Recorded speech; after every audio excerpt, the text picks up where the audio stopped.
Well, moving on, the much-awaited alliance of Bihar's ruling JDU, Lalu Prasad Yadav's RJD, and the Congress to contest the by-election in 10 assembly constituencies was finalized. JDU leaders said a formal announcement of the alliance will be made on the 30th of July. RJD leader Prabhunath Singh and Abdul Bari Siddiqui also expressed similar views. So, a mega alliance is all set to take place in Bihar. Nitish Kumar, Lalu Prasad Yadav and the National Party Congress, all three of them are likely to come together to face their common enemy at this time. That's the BJP, which is on an upward spree in Bihar and several states in India after their historic victory in the general election. 10 assembly constituencies in the state are going for by-elections, and all these three parties are likely to come together and put up candidates in each of these constituencies and make sure that the vote share is consolidated among all these three parties.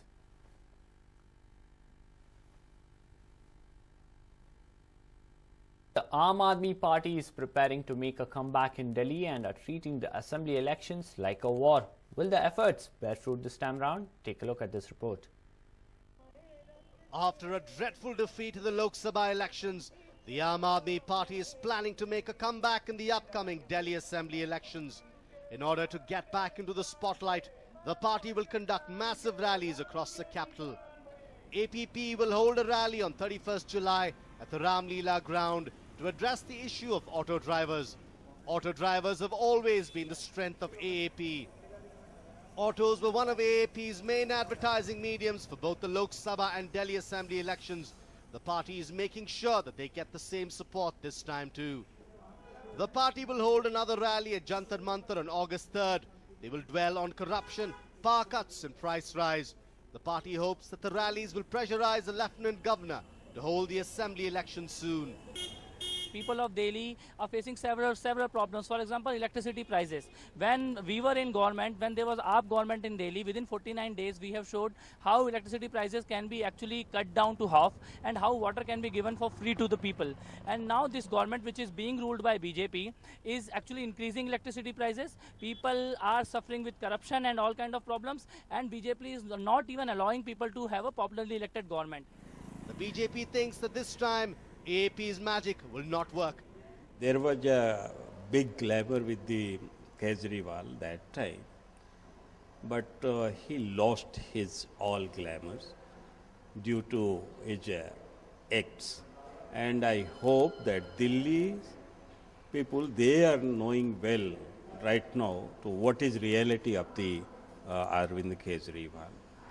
And nobody can forget it that what is relation in between PFI and Aam Aadmi Party. So I don't think that once again he will recover his previous image. Will AAP's tactics capture the hearts of the common man this time around? Sanjay Dikshit for News9, New Delhi. Moving on, the government is planning to introduce a new law for fishermen, and the latter are not happy about it. Take a look as to what it is. Fishermen in the state are faced with a new problem. The state government is planning to make it mandatory for them to obtain a license. Only if they possess the license will they be allowed to fish. An attempt was made to introduce this law when Devraj Ars was a chief minister. The fishermen revolted and the law never came into being. As if issues like the dearth of fishers, rise in diesel prices and wrecked boats are not enough to deal with, fishermen feel the government's order is an additional burden.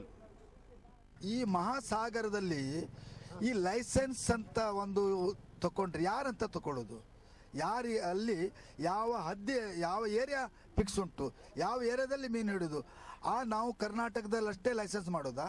ಈಗ ಕೇರಳದವ್ರು ಬರ್ತಾರೆ, ತಮಿಳ್ನಾಡು ಬರ್ತಾರೆ, ಆಂಧ್ರದವ್ರು ಬರ್ತಾರೆ, ಎಲ್ಲರೂ ಬರ್ತಾರೆ. ಅವರಿಗೆಲ್ಲ ಲೈಸೆನ್ಸಾ? ಆವಾಗ ಮೀನುಗಾರರನ್ನ ಹಿಡಿಯುವ ಸಲುವಾಗಿ ಪೊಲೀಸರನ್ನ ನೇಮಿಸ್ತಾರಾ? ಇದು ಪ್ರಶ್ನೆ ಬರ್ತದೆ. ಹಾಗಾಗಿ ಸರ್ಕಾರ ತೀಕ್ಷ್ಣವಾಗಿ ಮೀನುಗಾರರನ್ನ ವಿಶ್ವಾಸದಲ್ಲಿ ತಗೊಂಡು ಇದು ಯಾವ ಸಾಧಕ ಬಾಧಕ ಎಲ್ಲ ಚರ್ಚೆ ಮಾಡಬೇಕು. ಈ ಚರ್ಚೆ ಮಾಡದೆ ಒಂದೇ ಸಲ ಮೀನುಗಾರರ ಮೇಲೆ ಪ್ರಯೋಗ ಮಾಡಿದ್ರೆ ಸರಿಯಾಗಲ್ಲ. Considering the challenges the fishermen face, Will the government do a rethink on the license? Sandeep Sagar, News 9, Karwar. Moving on, farmers of Chikbalapur and Kola are distressed over the scanty rains, but a farmer dough is on cloud 9 over their produce. Here's more on that inspiring story. Two farmers in Annuru village of Shiddalagatta Taluk in Chikbalapura district have literally had a bumper crop this year. The region has not received adequate rains this season, which has left the farmers a worried lot. For two tomato farmers, Sharad and Taranath, scanty rains are not an issue. Tomatoes have grown in abundance. The duo had only grown cabbage, cauliflower, okra, brinjal, radish and other veggies so far. They decided to try tomatoes this time and their gamble paid off. 15 kg ಬಾಕ್ಸನ್ನು ನಾವು ಇದೇ ಬಾರಿಗೆ ಮೊಟ್ಟ ಮೊದಲ ಬಾರಿಗೆ ಇಷ್ಟೊಂದು ಬೆಲೆ ಏರಿರೋದು tomato ಬೆಳೆ ನಾವು ಇದೇ ಕಣ್ಣಾರೆ ಕೇಳಿ ನೋಡಿರೋದು ಹಿಂದೆ ಕೇಳಿರೋದು ಹಿಂದೆ ನಮ್ಮ ಟೊಮೆಟೊಗೆ ತುಂಬ ಶೈನಿಂಗ್ ಇದೆ ಅದು ಬೇರೆ CMR ಮಂಡಿ ಓನರ್ ಅವ್ರದ್ದು ಬಹಳ ದೊಡ್ಡ ರೈತರಂತೆ ಅವರೇ ಮೊನ್ನೆ ಹುಡುಕೊಂಡು ಬಂದು ಹೇಳಿದ್ದಾರೆ ನೀವು ಇಷ್ಟೊಂದು ಶೈನಿಂಗು ಈ ಥರ ಮೊಟ್ಟ ಮೊದಲ ಬಾರಿಗೆ ನಿಮಗೆ ಅನುಭವ ಇಲ್ದಿದ್ರೂ ಆದ್ರೂ ಇಷ್ಟೊಂದು ಅನುಭವದಲ್ಲಿ ನೀವು ಈ ಥರ ತೋಟ ಮಾಡಿದ್ರಿ ನನಗೆ ಸಂತೋಷ ಆಗುತ್ತೆ ಅಂತ ಹೇಳ್ಬಿಟ್ಟು ಅವರು ಹೇಳ್ಬಿಟ್ಟು ತೋಟದಲ್ಲಿ ಬಂದು ನೋಡ್ಬಿಟ್ಟು ಹೇಳ್ಬಿಟ್ಟು ಹೋಗಿದ್ದಾರೆ. Sharath and Taranath say that they never thought a crate of tomatoes weighing approximately 15 kilograms would fetch them rupees 1000 to 1050.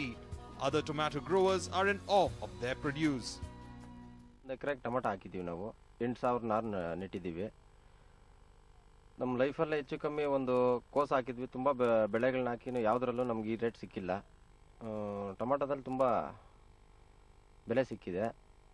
ನಾವು ನಮ್ಮ ಲೈಫಲ್ಲೇ ನೋಡಿಲ್ಲ ಈ ರೇಟು. 15 kg ಬಾಕ್ಸ್ಗೆ ಅವರೇಜ್ ಅಂದ್ರೂ ಒಂದು 1000 ದಿಂದ 1050 ರೂಪಾಯಿ ತನಕ ರೇಟ್ ಹೋಗ್ತಾ ಇದೆ. How did Sharath and Taranath succeed?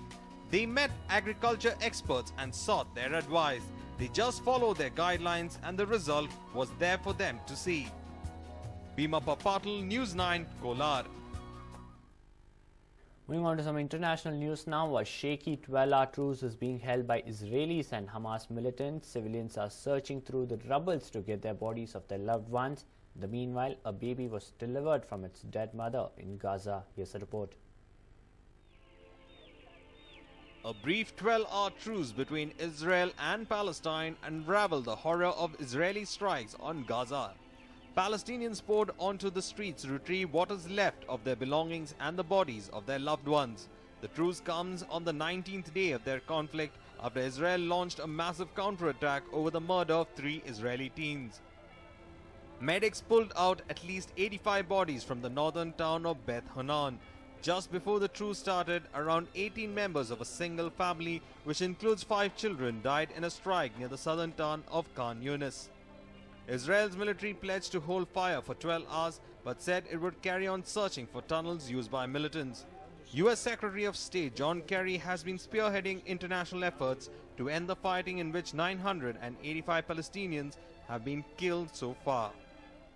I understand that Israel can't have a ceasefire in which they're not able to, that somehow the tunnels are never going to be dealt with. The tunnels have to be dealt with. We understand that. We're working at that.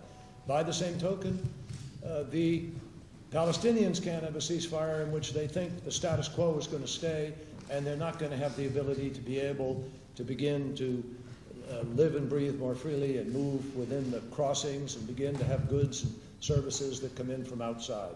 These are important considerations. The Israeli airstrike killed a 23-year-old pregnant woman. The surgeons were, however, able to save the life of the 23-year-old woman's unborn child. Most of the neighborhoods in Gaza Strip have been reduced to rubble. Israeli armed forces have pegged their personal deaths at 37. Israel's government is undeterred till they destroy the tunnels that have been used by Gaza militants to terrorize their country. A News 9 report. Moving on, a massive dust storm covered Phoenix metropolitan area in Arizona on Friday, leaving residents without power for several hours, and several flights too were cancelled.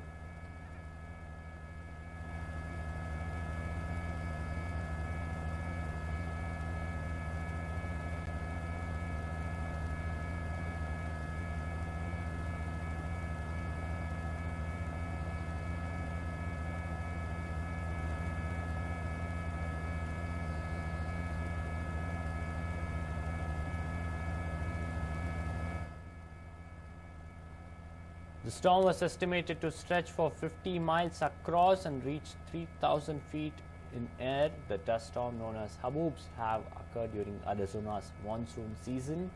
The monsoon season begins every year in mid-June through to the end of September. As a result, several homes were without power for hours.